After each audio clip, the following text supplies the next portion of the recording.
Hi friends, இப்போ நம்ம Pandya stores பார்க்க போகிறோம். பாண்டிய ஸ்டோர்ஸில் வந்துட்டு இவ்வளோ தூரம் கோயிலுக்கு வர்றதுக்கு சம்மதிச்ச நம்ம புல்லட் பாண்டிங்க 2 பேரும் அவங்க அம்மா பார்க்க விடலங்க. சொந்தக்காரங்களே, அக்கம் பக்கத்தில் இருக்கவங்களே வாங்க வாங்க வாங்க வாங்க வந்தனோன்னு சொல்லிட்டு இப்படி கும்பிடு போட்டு, கும்பிடு குருசாமியின் தீபாவளி நாள் வாழ்த்துக்கள்னு சொல்லுவாங்களே, அந்த மாதிரி கும்பிடு புல்லட் பாண்டியன் எங்கள் அம்மாவின் பிறந்தநாள் வாழ்த்துக்கள் அப்படின்னு சொல்லி கும்பிடு போட்டுக்கிட்டு இருக்காரு. நல்லா வருவா பாணி அப்படிங்கிற மாதிரி ஆயிடுச்சு. அதுக்கப்புறம் பார்த்தா இதை தெரிஞ்சுக்கிட்டவங்க என்னடா பண்ணுறதுன்னு தெரியாமல் நம்ம கதிர் ஒரு பக்கம் நிற்கிறாங்க, நம்ம அரசி ஒரு பக்கம் போய் நிற்கிறாங்க. அரசியும் குழலையும் நின்று செல்ஃபி எடுத்துட்டு இருக்காங்க. எப்படி ஒரு குச்சி ஒரு குல்ஃபி அப்படின்னு நின்று செல்ஃபி எடுக்க, இதோ வந்துட்டேன்னு குதிக்கிறது யாரு? நம்ம குமார் தம்பி.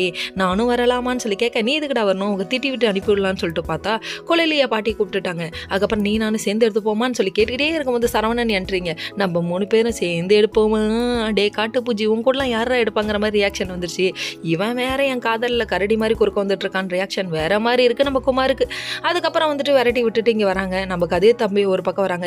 எவ்வளோ நேரமா நீ நின்றுட்டு இருப்ப, போமா அப்படின்னு சொல்ல அக்கம் பக்கத்தில் இருக்கவங்கள்ட்டலாம் என்ன மன்னிச்சுக்கோங்க, சொந்தக்காரங்களாம் மன்னிச்சுக்கோங்க, அங்காளி வங்காளியெல்லாம் மன்னிச்சுக்கோங்க, கொஞ்சம் நேரம் கம்முன்னு இருங்க, என் பிள்ளைய பார்த்தாரன்னு சொல்லிட்டாங்க.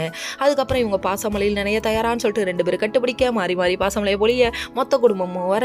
அதுக்கப்புறம் வந்துட்டு ஃபோட்டோ எடுக்கலாமான்னு சொல்லி கேட்க, எங்கள் ஃபோட்டோகிராஃபர் மூலியமெல்லாம் ஃபோட்டோ எடுக்கக்கூடாதுன்னு சொல்ல, நாங்களே ஆல் ரெடி பண்ணிட்டோப்பா அப்படின்னு சொல்கிறாங்க. எல்லாத்துக்கும் ரெடியாக தான் வந்திருக்கானுங்க.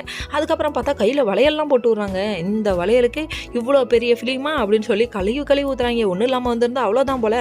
நம்ம ராஜி ஒரு பக்கம் அம்மான்னு சொல்லிட்டு போய் நிற்க, அவங்க பேசவே இல்லை. நான் கூப்பிட்ட பண்ணி வரலன்னு சொல்லி கேட்க, ஏம்மா நல்லா தாங்குற புருஷன் கிடைக்கும் போது எப்படிமா வருவேங்கிறாங்க. ஓகே.